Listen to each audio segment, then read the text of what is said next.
So, folks, the Iksar AMAs have returned from their 6-week hiatus. Turns out Iksar had a child. Congrats. And I was on paternity leave, but now back to answer our burning Hearthstone questions. And this time around, some pretty crazy stuff. Tease of Hearthstone 2.0. Probably not happening, but possible.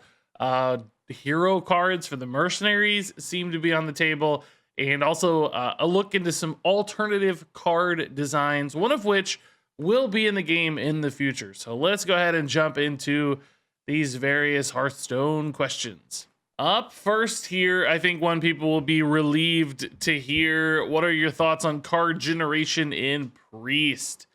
And Iksar says, we toned back a lot of card generation in the last year or so, which is true, but most people haven't noticed yet because of this part of it.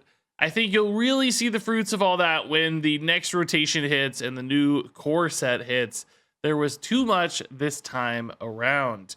So in particular, cards like Renew going away, I think will help a lot. That said, there were still some new cards added like Venomous Scorpid, which did still increase the generation available in Priest, even though it was a neutral card. But like Renew and Palm Reading going away, of course, will be a big step. Even Draconic Studies right now play it a ton.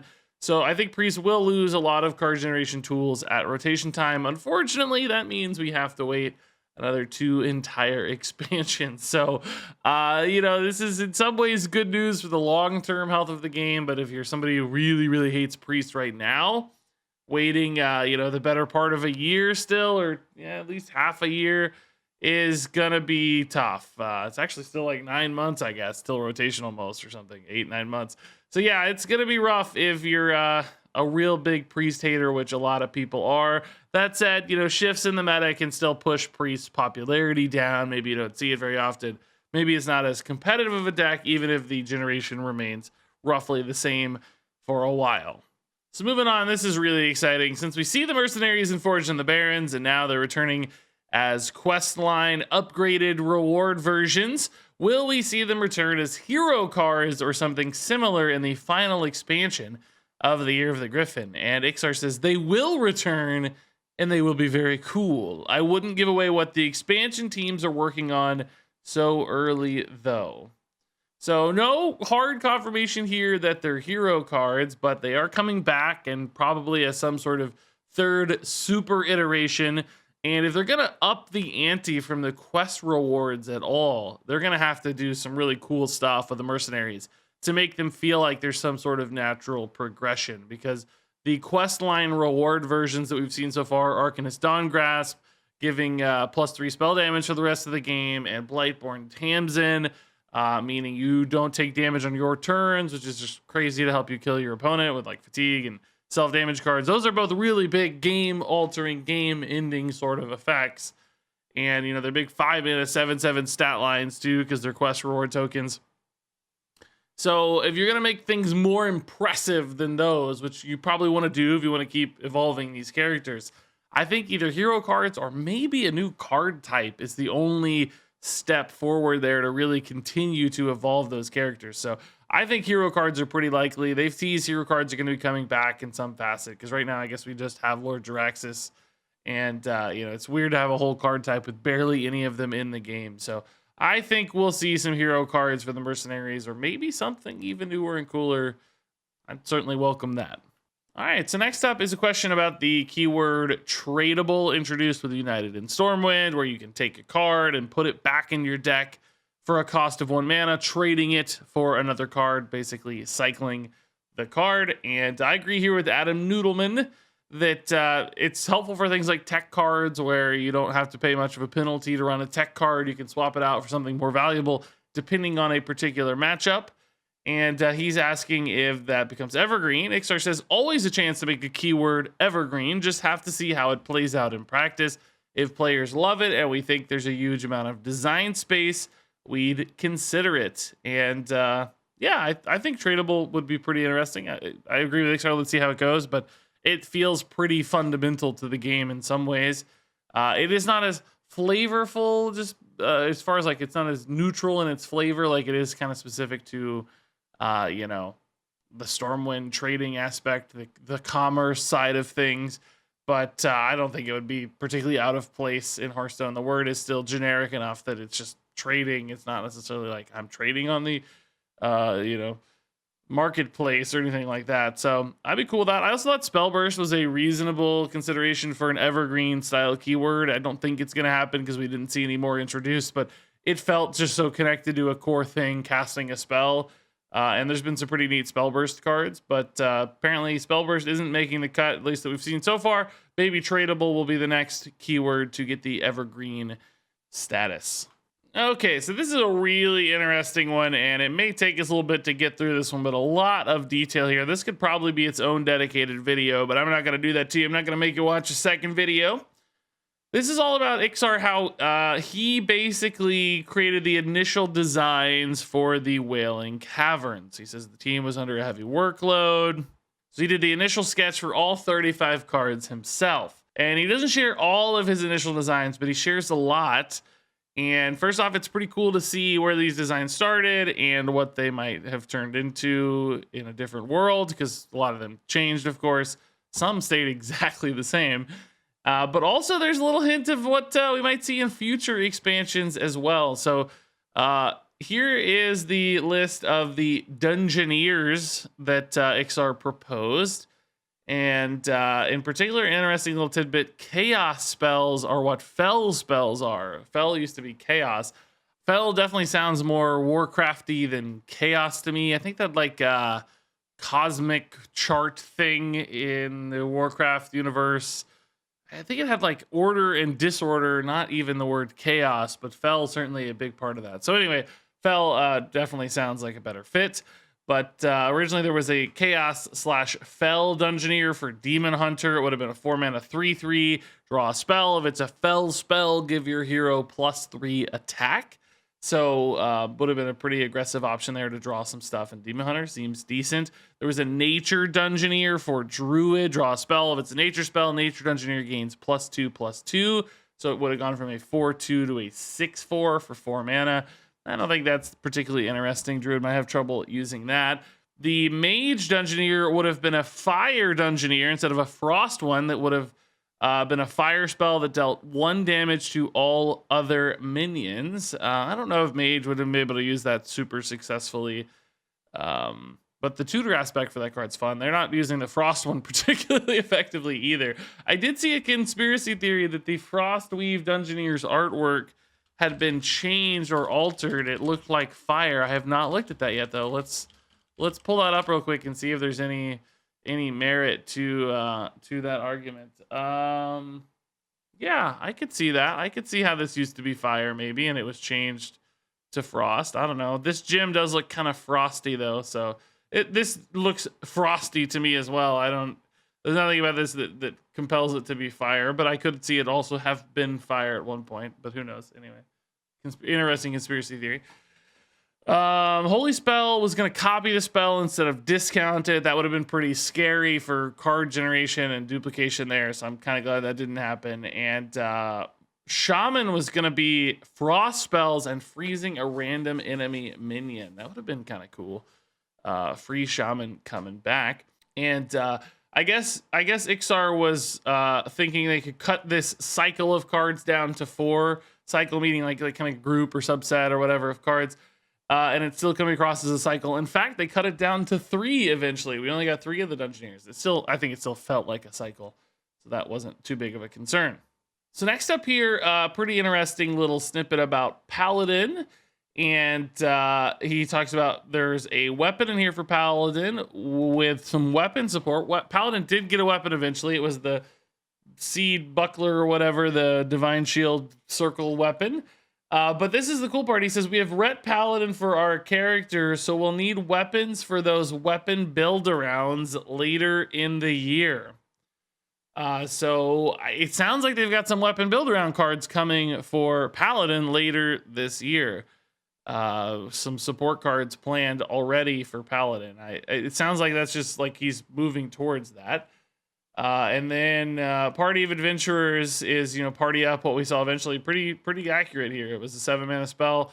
He says, we make a bunch of art pieces that are crappy Warcraft characters who pull too many mobs or go AFK.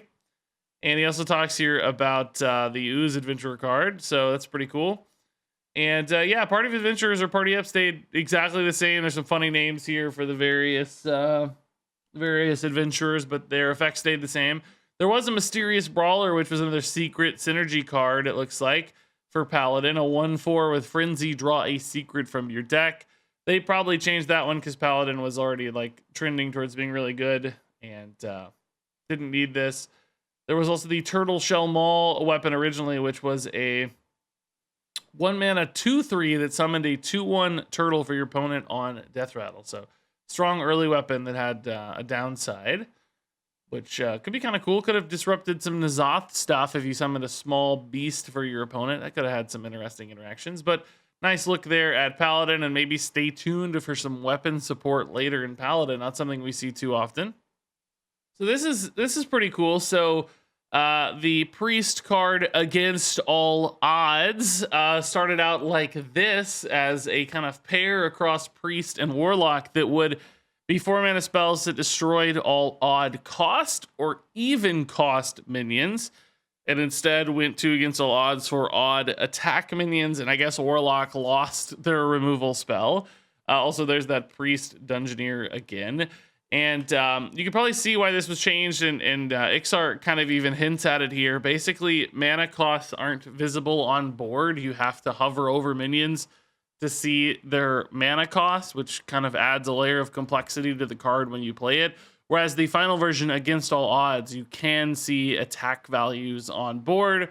So it's much easier to kind of make those decisions based on the visible information layer. You don't have to start hovering and stuff. So those are the small sort of things that make card design, feel better, and good little detail to note. So this one's really cool here for Mage. We were talking about the Fire Dungeoneer. There's also a proposed spell called Burning Hot that will draw a spell. If it was a fire spell, cast this again. So basically a way to chain some spells. And then a support card for that, Flame Snap, 2 mana, deal 1 damage. Shuffle a Flame Snap into your deck that deals +1 damage. So every time it gets bigger and bigger and makes your deck, theoretically infinitely deep, and you just get increased damage. And I actually kind of like this design. It's scary, of course, when you give access to like ever increasing damage, but I like designs like this that put the game on a clock, and your opponent has this very visible sort of race condition happening where they have to beat you before the Flame Snap gets big enough to kill them, and they're tracking the damage output on it. So I actually think Flame Snap would be pretty cool, if a little bit frightening, particularly depending on how much card draw is available. So I don't know if this package together is awesome, but I don't know. I think that would be a pretty nifty spell. As Dean calls it, a pogo hopper spell. I think I welcome that. And then finally here are the warrior side of things. He's talking about low-cost weapon synergy, and he's talking about Kresh, which if you look at Kresh, it ended up almost exactly the same. The only difference is Kresh got more armor gain off of his Frenzy. It turns out 3 must have felt a little too slow and unrewarding, so they bumped the armor gain up to 9, but otherwise Kresh's stats and Death Rattle are exactly the same. Even the name Kresh, Lord of Turtling, was kept. I think he probably meant that as like sort of a joke, but I think for fun they just went ahead and decided to keep it, which is pretty cool. Sharpened Axe looks a little bit different than the Whetstone that we ended up getting. In reality, this is more about the axe getting bigger, kind of like a self-sharpening sword, but on a turn timer instead, which I think this would have been fine, but the one they went with was cool too. And then the Arms Warrior being a 2-mana 2/3 that gains +2/+2 after you equip a weapon. What did we actually get? Is that the card we actually got? I cannot even remember what this guy does. Oh my god. I've never played him. We kind of missed out on it's Man at Arms. If you have a weapon equipped, gain +1/+1. So in this one is an after the weapon gets equipped effect, and the one we got is if you have a weapon equipped when you play him. So pretty similar, but just kind of tweaked directionally. This this real Man-at-Arms is, first off, a great name. But anyway, just change the direction of that, so I'm cool with either one of those. They're both fine. Now, the interesting part of all this is that Celestial Line confirms at least one of these designs made it into a future set. And I don't know which one it is. My thoughts are it's probably Flame Snap, because that's the most like interesting and engaging design. Like these other ones feel like they could kind of just be left behind, or they would have designed something else. Maybe the complimentary against all odds card for Warlock could make it in later. It's just kind of to carry on that joke or meme. But I wouldn't be shocked if Flame Snap or some variant thereof shows up later. But I guess we'll have to wait and see which one is real. So this one's interesting. Asked about an undead tag and why there isn't one yet. Iksar says we're waiting for the right expansion theme. If we ever introduce graveyard mechanics or have some undead themed setting, might be a good time to roll them in. Haven't had the right theme for it yet. So I like that this wasn't just totally shut down and said like, yeah, we're not looking to add new minion types. It said undead's pretty reasonable and we think we'll have a good home for it eventually. So I think additional minion types are good for the game and happy to see undead someday. All right, so now we're going to move into some kind of like, I don't know, monetization and system discussions. Do you ever see Hearthstone fully moving away from the pack model for monetization? Instead, monetizing with the Battle Pass, Tavern Pass, cosmetics, etc. And Iksar says, fully, that's hard to believe. Our products are diversifying more and more over time, so it's likely we'll see less revenue generation from packs and more from other sources over time. Cosmetics are a small piece of revenue generation, though, not a replacement for content. And of course, I think we'd all love that goal to be achieved where most of the money comes from cosmetics so that people are able to play cards pretty freely and easily, but the game is still successful thanks to its cosmetic packages.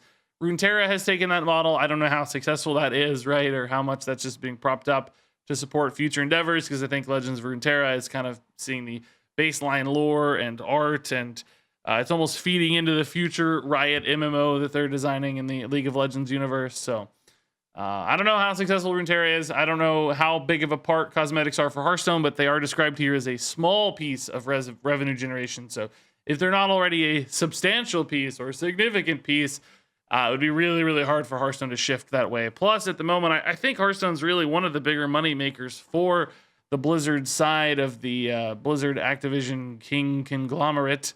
So if Blizzard wants to still put some numbers forward, Hearthstone is doing a big part of that. Warcraft, of course, as well. But the other properties at the moment are definitely kind of slumbering with things like Overwatch waiting on Overwatch 2 and Diablo waiting on Diablo 4. So I don't think we'll see any major shifts in monetization policy until Blizzard finds some other revenue avenues, and maybe never, just because, companies like to get fat on the monetization models that are working. So kind of discouraging, but, a reality I think we all kind of expect. So this one's a really big tease and not probably ever going to happen, but still cool to think about. If Hearthstone had bigger teams, design, development, everything, what would be something ambitious you'd like to lead the work on? Iksar says, big visual update, some game rules changes, and rebranding as Hearthstone 2. Hearthstone 1 playable as a game mode within Hearthstone 2. Guilds, and Hearthstone playable with a big story quest line in World of Warcraft. I mean, a guild seems pretty reasonable. I don't know if that sounds like something that would demand a giant team. That surprises me. I'm sure it requires a lot, but it doesn't seem like, pie in the sky crazy. Big visual update also seems important for Hearthstone. I think like the game board itself and stuff is probably fine, but I would make some changes to the sort of menu and getting into everything. Game rules changes, I don't even know what that would mean, like extra health, less or more cards in deck. Like, I'm curious what you guys think a game rule change would even look like in Hearthstone. Rebranding as Hearthstone 2, I mean, Here's the Storm did that, right? Like, they just changed some of the monetization stuff. I think it went okay. It wasn't great. It obviously didn't save Here's the Storm or anything. Not that Hearthstone needs saving necessarily, but I don't know if that's a big deal. Hearthstone 1 playable as a game mode within Hearthstone 2. That almost implies change is so significant that it's like a different game. That's kind of weird. I don't know what that would look like. I mean, Hearthstone is becoming a platform for various game modes, you know, with Battlegrounds and Mercenary. Sounds like it's going to be super different and unique. Maybe he's just sort of implying that like standard format would be a game mode almost, but it almost sounds like the base game would be so different that you'd have to go back to Hearthstone 1, almost like you go to Hearthstone Classic or something. So who knows? It sounds like none of this will actually happen because it's, you know, requires bigger teams and development stuff, but weird to see some of these as thoughts for what the future of Hearthstone could be. All right, so finally here, one last little thing on Battlegrounds and Quillbores. Basically, the question was why they decided on Quillbores for the next Battleground Minion type, since it was a new one, and how that impacted Constructed. Iksar says, we decided on Quillbore because we wanted to tell a cohesive story all around the game during this timeline, Quillbores being a big part of the Barons. Connor, who was the designer on Battlegrounds there, had really wanted to do totems, but I don't think we have a compelling enough design to do it at the time. Totems will have their day in the sun one day. That's exciting. Battlegrounds going to get actual totems tribes. That'd be sick. I think that'd be awesome. And if not for Battlegrounds, would we have made them a minion type and constructed? Probably not. No. So that's intriguing. I'm still kind of surprised they did make Quillbores minion type and constructed. But ultimately, I think minion types constructed are awesome. They open up fun themes and build arounds and stuff. And Zoth has actually supported Quillbores really rather nicely. So I think that was ultimately a really nice change. But sounds like big Battleground stuff on the horizon and maybe some totem stuff on the horizon for Battlegrounds as well. So there you go. That wraps it up for the latest Iksar AMA. I thought some really cool insights into the design process on this one. Some pretty nice teases for the future. Now, I didn't get through everything. Some stuff I just didn't know what to say about or it seemed kind of boring. So, of course, check the description down below for a link to the AMA to read all the questions if you're curious about every little thing he had to say. There's some like stuff about like customizable hero portraits. That's about all I can remember otherwise. So check that out down below. Share your thoughts on all these things concerning things you love, things that are awesome or bad in the comments below. Thanks for watching. And until next time, game on.